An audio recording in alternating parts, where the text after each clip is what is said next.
video for you guys today. This is The Narrow Gate Has a Word Every Bible Missed. I think this is an incredible resource, especially considering the topics that we discuss on here as it relates to men and the process of becoming a man and the process of becoming obedient to God in all things. So we're going to watch this video, and I'm just going to stop it here and there and take some breaks and expand upon some things that he's talking about. I did go through this independently to search this out for myself. Some of the words I've already looked into on my own. I'm not really good with Greek. I'm really good with Hebrew. So this was a really good study, and it focuses on the Greek, and it has to do with Matthew 7:13 and 14 about the narrow gate and the wide gate. And anyway, let's get into it, and then we'll just kind of stop it periodically to talk and to break down some things and apply it to our lives as every day as men. So let's get into it. Every English Bible uses the same word twice in this passage. Narrow gate, narrow way, same word, same meaning. Except the Greek uses two completely different words. And the second one means crushed, Matthew 7 verses 13 and 14, two verses at the end of the Sermon on the Mount, and a translation collapse that has been hiding the entire mechanism of the passage for centuries. If the way is not narrow but compressed, what exactly is being pressed? And what comes out the other side? And why does Jesus use the same Greek root here, thlebo, that the New Testament uses 45 times for tribulation? We're going to walk the Greek word by word. The gate, the way. The destination, the text calls zoe, the thing it calls apoleia, that does not mean what you were taught. And the verb for find, that connects back to the sermon 7 verses earlier. Then a short practice, built from the passage, under 5 minutes. Shaped by the exact Greek phrase the text uses for the compressed way. Open your English Bible to Matthew 7 verse 13. Read it. Enter through the narrow gate, for wide is the gate and broad is the road that leads to destruction, and many enter through it. Now verse 14. But small is the gate and narrow the road that leads to life, and only a few find it. Narrow shows up twice, once for the gate in verse 13, once for the way in verse 14. Your brain registers them as the same idea, a tight space, a restricted corridor. That is what every sermon you have ever heard about this passage assumes. Now pull up the Greek. Verse 13, the gate is stene. From stenos, it means dimensionally narrow, obstacles standing close together, a tight opening. The root gives us the English word stenosis, which even in medicine means a physical narrowing. Stenos is a size word. It describes how much space you have. Verse 14, the way is tethlimin. That is not stenos. That is a completely different word. Tethlimini is the perfect passive participle of the verb thlebo. Thayer's Greek lexicon defines thlebo as to press as grapes, press hard upon. The perfect tense means this is not something that happened once. The way has been compressed and remains in a state of compression. The passive voice means something external applied the pressure. This road did not shrink, it was pressed. And every English Bible translates it as narrow, the same word they used for stenos, as if these two Greek words mean the same thing. They do not. Stenos is a size word, how wide is the opening. Thlebo is a force word, how much pressure is being applied. One describes a door frame, the other describes an olive press. You know what this feels like. You have read a sentence 100 times and assumed it said one thing. Then someone shows you the original language and the ground shifts. Not because the passage changed, because the translation hid a word. Bill Mounts, who served on the ESV Translation Committee, flags this directly.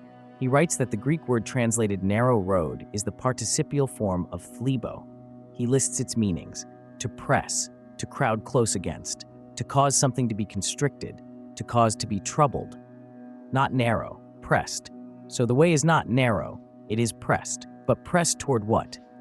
Because the destination the text names in verse 13 is apoleia, and that word does not mean what your pastor told you it means. Your translation says destruction. That is what the broad way leads to. destruction. And when you hear that word in church, you hear one thing: hell, eternal fire, final punishment. The broad way leads to hell, and the narrow way leads to heaven, and the passage is a sorting mechanism. But the Greek word is apoleia. Apoleia comes from the verb apolemi, and apolemi does not mean to burn or to punish. It means to lose, to waste, to ruin. The semantic range includes destruction, but it also includes waste, ruin, and the loss of well-being rather than the loss of being itself. Here is the receipt that changes everything. Matthew 26, verse 8. The disciples watch a woman pour expensive ointment over the head of Jesus, and they are angry. They say, "Why this apoleia? Why this waste?" Same word. They did not mean why this hellfire. They did not mean why this eternal damnation. They meant, why are you squandering something precious? Spiros Zodhiates, the Greek scholar, defines apoleia as the state wherein man, instead of becoming what he might have been, is lost and ruined. Read that again. Instead of becoming what he might have been. The parent verb apolemi is the word Luke uses for the lost sheep, the lost coin, the lost son. In every case, lost is... All right, so here, let's just kind of do a recap following up to this. So the idea is that the narrow road has to do with a pressing, has to do with a squeezing, has to do, let's think about making wine, making olive oil, and he's going to get into that too, the making of olive oil. But let's just kind of break this down into a more simpler idea. Okay, so he said that the word there for pressing is a means continual pressing. It never stops. It's continual. So it's not saying it's a one-off thing. It's saying that you're in a continual state of pressing. Okay. So the idea here is I want you to think about oil and where it comes from in scripture. It comes from olives, right? And that oil is used for many different things. One of those things is to create light and heat, and that's from the lamp. Another thing is for cooking and for health. So many different uses for oil, but we're going to keep it simple here. The olive tree itself, and if you go back and look at some of my other videos, I do have videos on this, was not aware of the direct breakdown of the word for pressing. I did know that the narrow gate, which is hard, the way which is hard, it had to do with affliction. But the idea of being pressed really can be exemplified in the picture of the olive tree, which we're told about Israel being the olive tree. Okay, so olive oil is extremely beneficial to your health. It is what makes it really beneficial to your health is the polyphenols in it. And polyphenols actually, the more stress and affliction that the olive tree is put in extensive heat out in the middle of nowhere, and it's forced to have to go through very adverse conditions, it produces higher polyphenols. And those polyphenols are really good for the human body, meaning they do a lot of good for the human body. So what's really interesting is he's talking about the idea of a purpose, something having a purpose, and that idea of destruction doesn't mean being destroyed and going to hell. It means a loss of potential, a loss of purpose. So the lost coin, the lost sheep, the lost son, these things are meaning a loss of purpose or full potential, right? A loss of potential. Like you could have become this, but you did not. So therefore, it's a loss. Okay. So what's interesting about the olive tree is that the olive oil that comes from the olive tree is put through very harsh environments, which makes olives, and those olives, when they're pressed, that oil that they have is very rich in polyphenols, with the purpose of benefiting that which consumes that oil, okay? So like you can actually buy olive oil that comes from certain areas of the world in very arid, dry conditions where the polyphenols are very, very high, because the quality of polyphenols is high because the plant has been through a lot of affliction, heat, and adversity, okay? So, but the purpose of going through that is to reach its full potential to bring healing to somebody else. And we see even this picture of Israel being the wild olive tree, and it's supposed to go through affliction so that it can reach its full potential of reaching the nations and healing the nations. Okay? So we see this picture of the lost coin. Well, why does that lost coin, why does it matter? Because that coin had potential to do greater things, but now it's lost. It's not serving its purpose. The lost sheep, the sheep that are lost are not reaching their potential because they're lost, and so they're not able to achieve their full potential. So therefore, that's destruction. It's a lack of completing purpose, a lack of reaching full potential. The lost son, it's lost potential, the lacking the ability to reach its full potential. Like, so when God designs us, we are created to bring increase. We are created to do so much more with our life and to be beneficial to others. And when we are not willing to be tested, we're not able to reach our full potential, and therefore not able to benefit other people. I hope that's making sense to you guys. But the idea is, so here's the thing, is that as men, if we're not willing to be pressed, if we're not willing to go through the affliction, we're not going to be able to reach our full potential. Okay. He's going to go into some more details here, and we'll get into that. But I want you to think about this idea of a press, and through pressing comes the oil. Through pressing, like the olive tree out in the middle in the arid desert, that it's able, through that process, it's able to reach its full potential, which is not for the sake of just growing olives, but what kind of olives. And again, through the pressing of those olives, we get olive oil. You get this idea of, the 10 virgins, five had enough oil and five didn't. Why did they not have enough oil? Were they not pressed? Did they not choose to go through the narrow gate? So anyway, let's keep going here. Mean annihilated. It means separated from purpose, separated from the one who was searching for it. You know this feeling. Not the fear of punishment, the weight of waste. That season where you look back and realize you spent years on something that was never going to become what it could have been. So it's complete waste. It's a waste of a man's life to spend it playing PlayStation, going to work just to make money. For what purpose? Um, the lost son, the lost sheep, the lost coin. There was a waste involved, like the lack of those things able to complete their objective. Not because someone punished you, because you chose the spacious road, the one with no resistance, no compression, no extraction. This is correspondence, not medical claim. Map, not prescription. We are decoding a text, not prescribed. All right, so here he's talking about no boundaries, no compression. So I want you to think about the world in a way that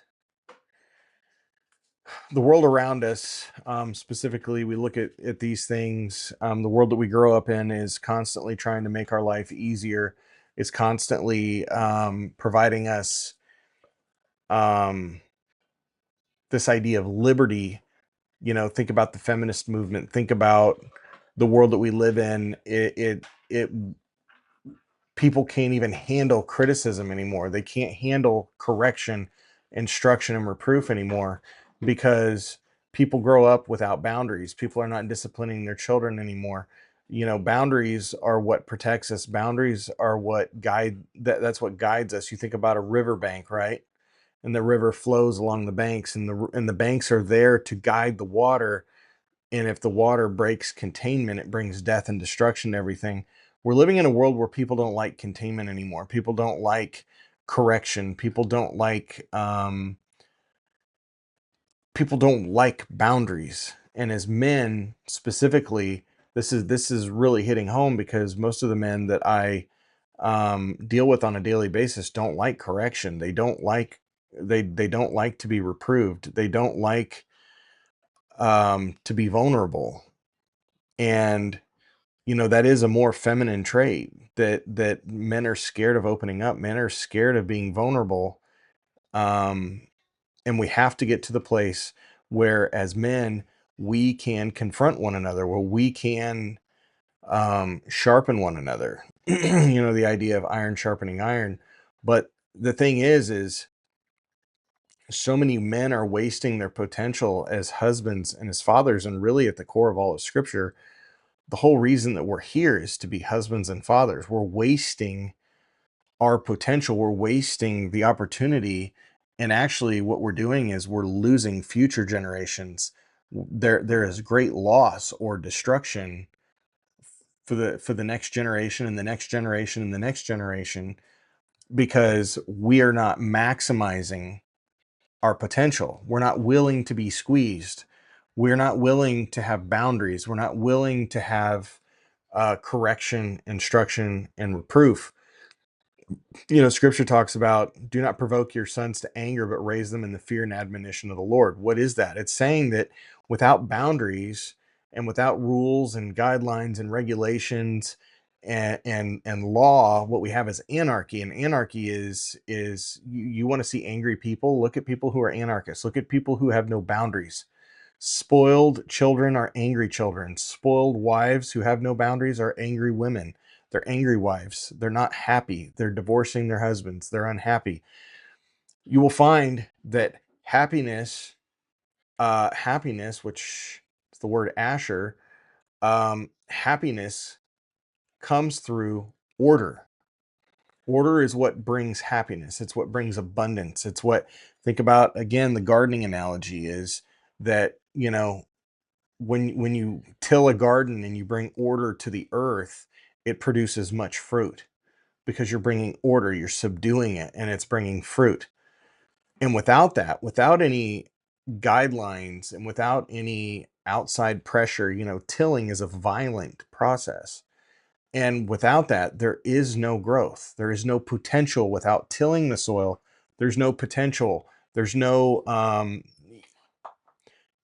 fruit. Okay, so the land that is not tilled and the land that is not worked is a land that is lost or destroyed. It's destruction because its potential is not reached. It's a waste. It's a waste.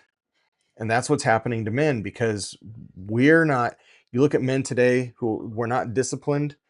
I'm not saying me because I've worked my way out of this, but not being able to control your diet, being able to control your mouth, your emotions, what you watch, what you hear, what you think, what you feel.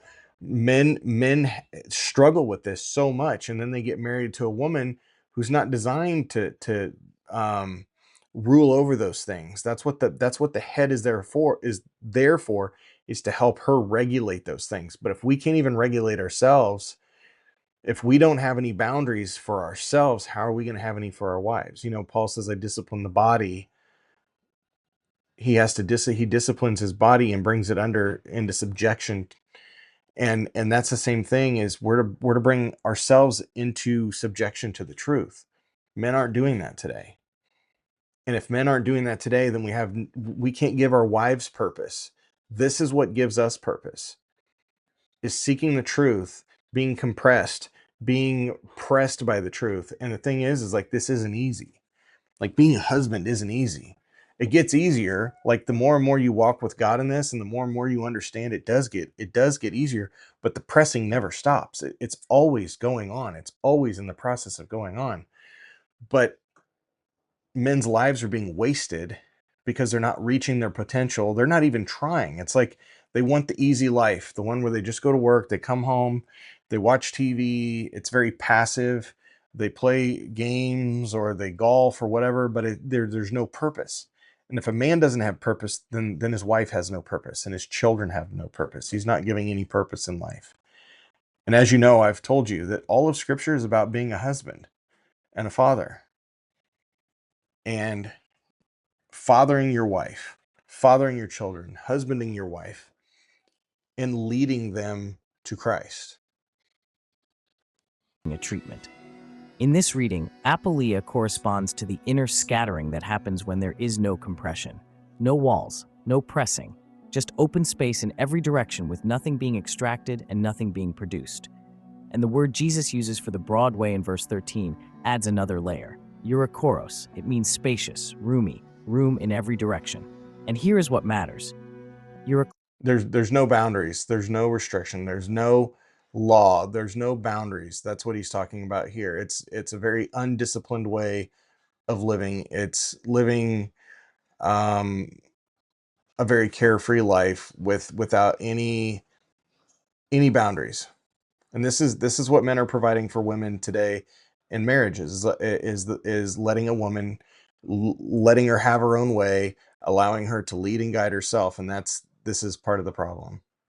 Appears only one time in the entire New Testament. It is a hapax legomenon, a word used once and never again. Jesus chose a word that rare to describe the spaciousness of the road that leads to waste. No boundaries, no resistance, no pressure. That is the broad way, not sin, not rebellion, just uninterrupted openness with nothing being pressed and nothing being produced. So the broad way is not punishment, it is the waste of what you could have been. But the narrow way promises something called Zoe, and Zoe is not the word for life you think it is. The Greek has 3 words for life. All right, before we get into this, I just wanted to touch on the idea that your job is, in Ephesians 5, to create a spotless and blameless bride. Okay, then it goes through all the things of nourishment, which is to train up unto maturity. The language we get, love your wife as Christ loved the church. When you look at all of this, realistically, what we're looking at here is how can you cultivate your wife to be a spotless and blameless bride without pressing her? Okay. Again, taking it back to the analogy of farming, agriculture. Agriculture is a very, very violent process, and I'm not talking about physical violence like beating anybody or spanking anybody. What I'm talking about is that applying pressure to your wife and to your children comes through correction, instruction, discipline, reproof, all those things. And the things that I've talked about, like if your wife is disrespectful to you, is that you cut off communication and say, I can't communicate with you when you disrespect me. That is pressure. Okay. That's pressure. Genesis 3:16, your desire shall be contrary to your husband, but he shall rule over you. Do you see that?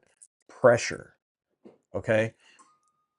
But the whole point is that it is your job as her husband. You're the only person that can provide this pressure for her. You're the only one that can provide that. But the problem is, if you're not being refined, if you're not being pressed, if you're trying to find the easy way, you're not going to do this with your wife. Because again, you want the easy way out. And it's too much for you to have to implement this in your home. It's too dangerous for you. And you don't want to experience the possibility of your wife being displeased with you, or you may not be intimate for a long period of time. Whatever it is, you're foregoing the narrow gate, which is hard, which is pressing. You're foregoing that because you don't want to experience the pressing of your wife because of the pushback. Okay. Genesis 3:16, her desire will be contrary to you, but you must rule over her. You don't want that because you like the wide path. You like the wide gate. You don't want to press her for fear because you don't want to mess up your road. You're not going to press her because you want the easy road, the easy path. Okay, this is something we have to be willing to address. Chose the one that means something very specific. Verse 14, the compressed way leads to Zoe. Your English Bible says life, and you hear heaven, a place you go when you die if you made the right decisions. But Greek has 3 words for life, and they do not mean the same thing. Bios means biological existence, daily life, livelihood. The word gives us biology. Sa means soul life. breath life, the animating force. The word gives us psychology. Zoe means something different from both. Zoe is the essential, divine quality of life, the kind of life that belongs to God and flows from God. The New Testament writers chose Zoe when they meant divine life, not biological survival. John 14, verse 6. Jesus says, I am the way and the truth and the Zoe. He does not say, I am the way to Zoe. He says, I am Zoe. He identifies himself with this word. John 17, verse 3. This is eternal Zoe, that they know you, the only true God. Zoe is relational, present tense, a quality of existence defined by knowing God, not a post-mortem location. John 10, verse 10. I came that they may have Zoe and have it abundantly. The compressed way leads to this, not to survival after death, to the divine quality of existence that Jesus says he himself is. But there is a second detail in verse 14 that almost no one catches, and it changes the entire passage. Look at the verbs. Verse 13. The many are iserkomai. Entering, present participle. They are just going in, passively, automatically. The broad gate is open, and they walk through it without searching, without deciding, without effort. Verse 14. The few are heurisko, finding, present participle. This is the root of the word eureka. The word means to discover after searching, to come upon something after looking for it. The few are not entering, they are finding. And this verb connects to something 7 verses earlier that no one links to this passage. Matthew 7, verse 7, seek and you will find. The verb for find is heurisko, same word. Jesus used it there as a promise, seek and you will heurisko. Now in verse 14, he uses it as a description. Few are the ones who heurisko, the compressed way. The narrow way is not obvious, it is not the default, it has to be searched for, discovered. The many just enter, the few actually find. You have felt this difference. The difference between filling your days with motion and actually finding something.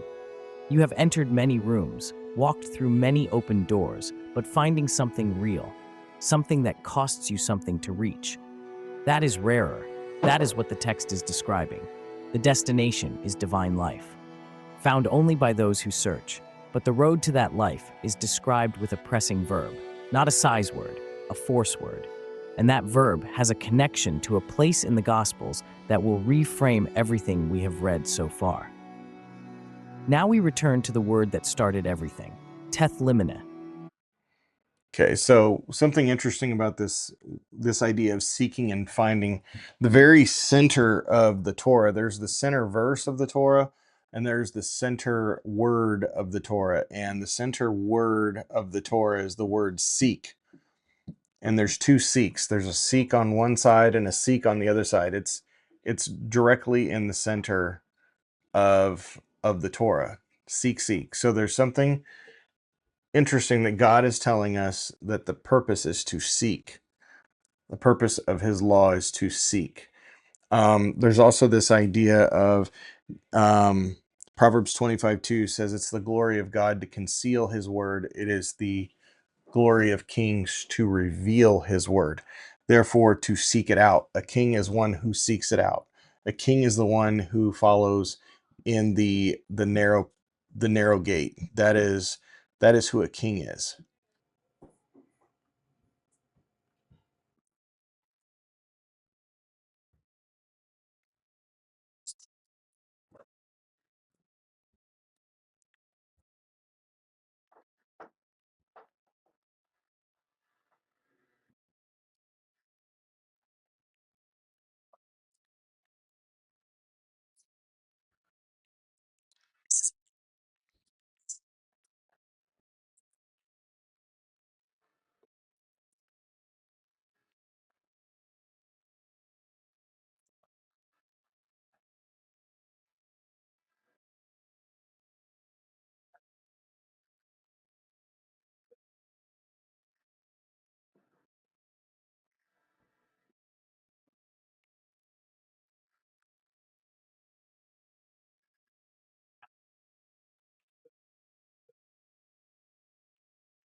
So many of you who have been in the church understand that it's about clocking in or punching in and punching out. It's about going to church on Sundays, and churches are filled with people who have absolutely no transformed lives whatsoever.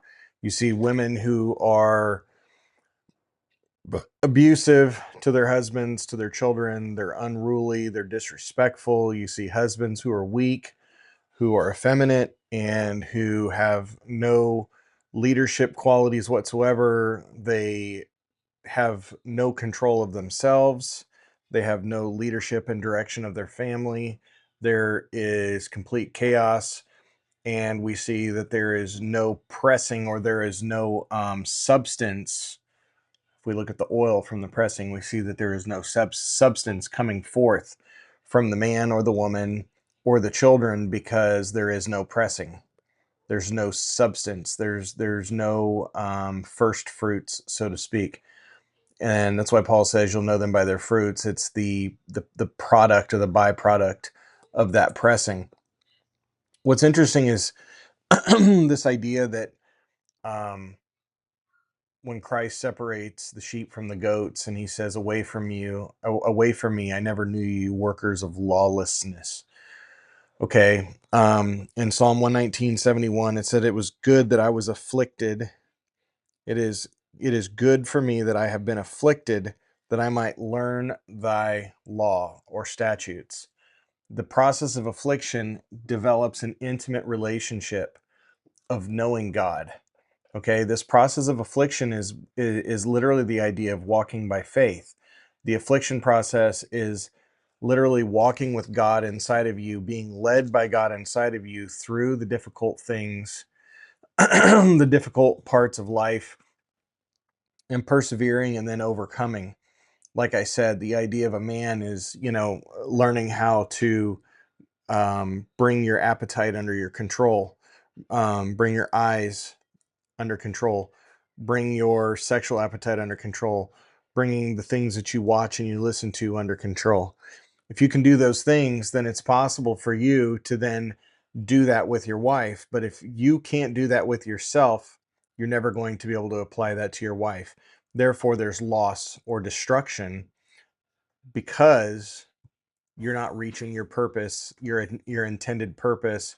You're not reaching that destination or the byproduct that comes from you as a result of you being pressed. So it's extremely important that we remember that affliction brings an intimacy and a knowledge of God that people who do not go through the pressing never experience. Um, you see, the great men of the Bible were pressed men, people who went through afflictions with God. Especially, I mean, you look at David, um, look at Job, look at these characters, Samson, whatnot. That there was a great amount of affliction involved in this process, and that's where we get to know God, because that's where we become like him. And like I tell you guys that, can you be a king if you're not tested? Can you be a warrior if you're not tested? Your kingship has to be tested. You can't just be king and then what made you king? What made you a warrior?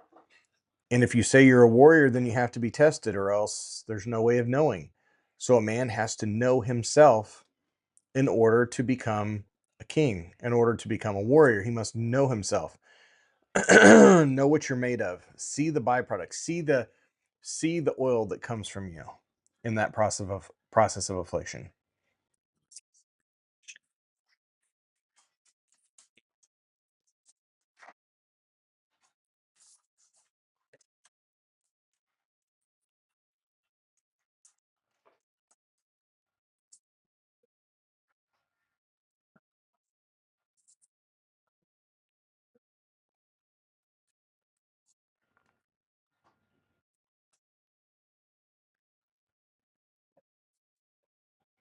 This really just kind of comes down to no pain, no gain. Like the guy who never goes to the gym is never going to get muscles. The guy that never walks is going to get fat and lazy. The guy that, doesn't go to work isn't getting a paycheck. The whole idea is the affliction process again is like the gym. If you're not going to go to the gym, you're not going to get stronger.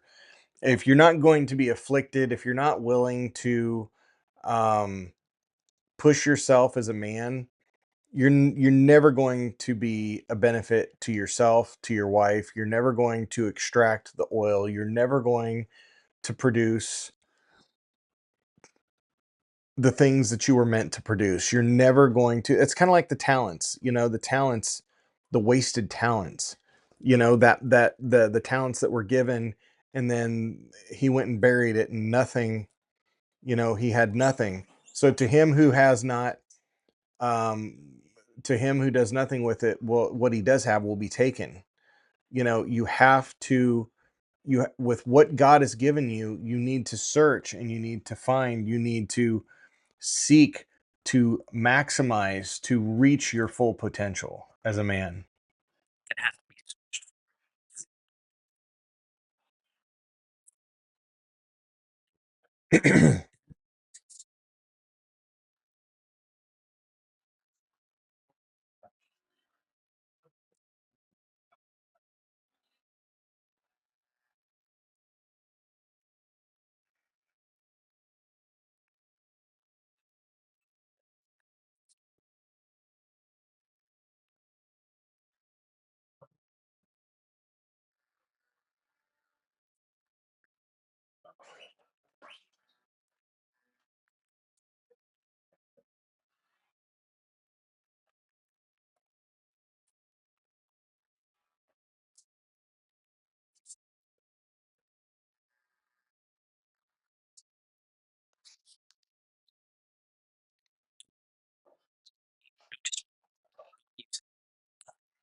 All right, so you can see here that this video is an excellent video. I would highly recommend watching this many times, taking notes, going through, pulling out the Greek and the Hebrew, use the Apostolic Bible Polyglot to um, trace the words back to the Hebrew words and do word studies on those words.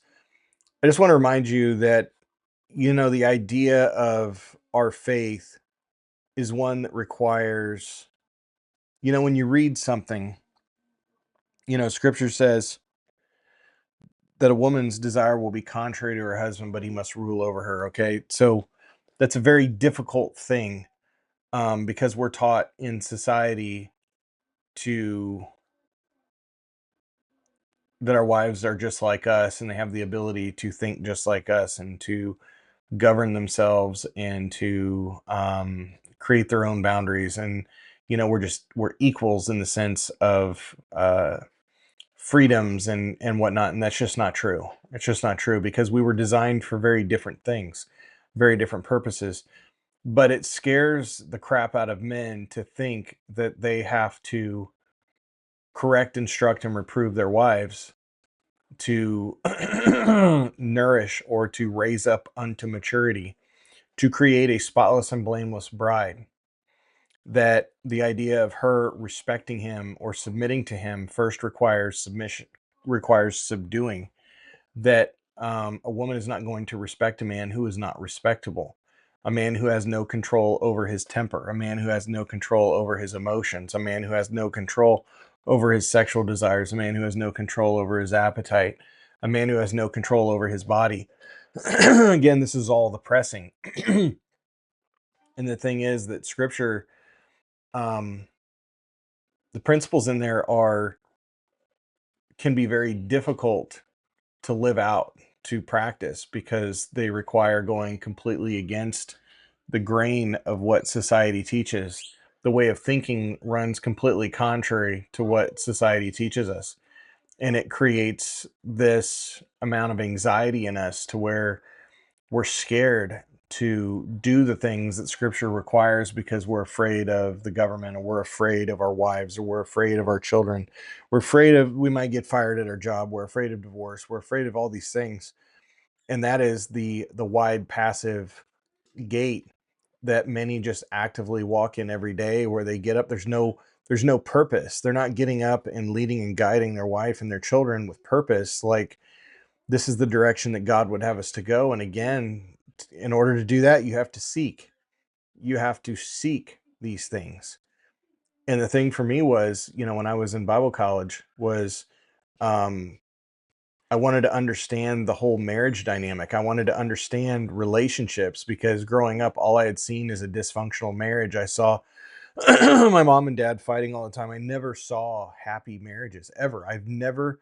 Growing up, I had never seen a marriage that was defined by happy and productive and honoring God. And I didn't grow up in the church, but even when I became a believer, I just didn't see any relationship. And still to this day, I don't see maybe a handful that the women are truly happy and they're truly fulfilled, and they're they're reaching their purpose that God has made for them, because the husband is giving her that purpose.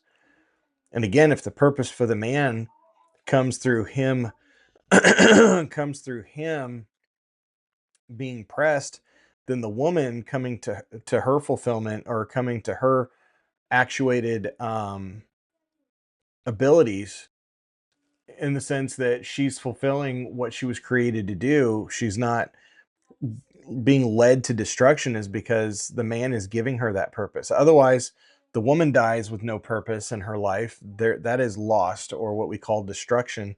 The man is lost, because he is not living in his purpose and giving his wife purpose. And this is why marriages are failing today. This is why the divorce rate is as high as it is. This is why women initiate 80% of divorces, because they're not happy. They're not happy because their husbands act like dysfunctional women. And men are mad and angry because women act like dysfunctional men. They're masculine, men are feminine. The whole dynamic has been messed up because nobody is seeking to know the truth. Nobody is seeking to know the dynamic of the way that God designed us. And knowledge brings accountability. So when you learn these things, you have to implement them. When you learn what is required of you, when you learn what the way that God designed you, then you have to respond to it. And it's very pressing. And some of the greatest advice that I ever got, it was a Christian man. He told me one time, he said, men must learn to become comfortable in the uncomfortable. And that means you even learn to embrace and welcome difficulty. You learn to embrace and welcome adversity and affliction because you know on the other side of it, something greater is coming as a result of it. Again, that idea of the oil coming from the olive. You know that if you're the olive tree, you know that the oil with the polyphenol rich ingredient in it is coming from you. You know that if you're the olive, you know that when you're pressed, that oil's coming out. You know that there's something coming from it. And that's the beauty of when it's talking about from glory to glory, like going from one state to another. And as men, so much of our life is just wasted. It's wasted because most men have no purpose. Most men have no idea what they're doing. They just every day they wake up, they get dressed, they brush their teeth, they eat breakfast, they go to work, they come home, they play games, or they it's kids, it's basketball, baseball. It's filling their life with all this wide gate stuff. But yet you were charged with creating a spotless and blameless bride. You're supposed to be you're supposed to be the squeezing force. You're supposed to be the tilling force behind your wife's nourishment, bringing her into maturity, and you're not doing it. So you're failing because you don't know how. You don't know how to do it, but scripture tells you how to do it. And I've talked about this. Hosea 5:15, Proverbs 28:9. There's all these scriptures that talk about how you're supposed to do this. And if God is working in you and transforming you and pressing you, it is your job to then press your wife and your children and to extract that polyphenol rich oil. The 10 virgins, like so many men today, I think have no oil. But anyway, I thought this was a great video. And again, watch it over and over and over again. Here is the actual channel. It's the Awakened Believer, and it's the narrow gate, has a word every Bible missed. Great video, and I'm sure you'll get lots of things that I missed in there. I'm just trying to put this out there to show you what this is all about. And men today avoid being pressed. Men today avoid any kind of pressure whatsoever. And we can't do that if we want to succeed.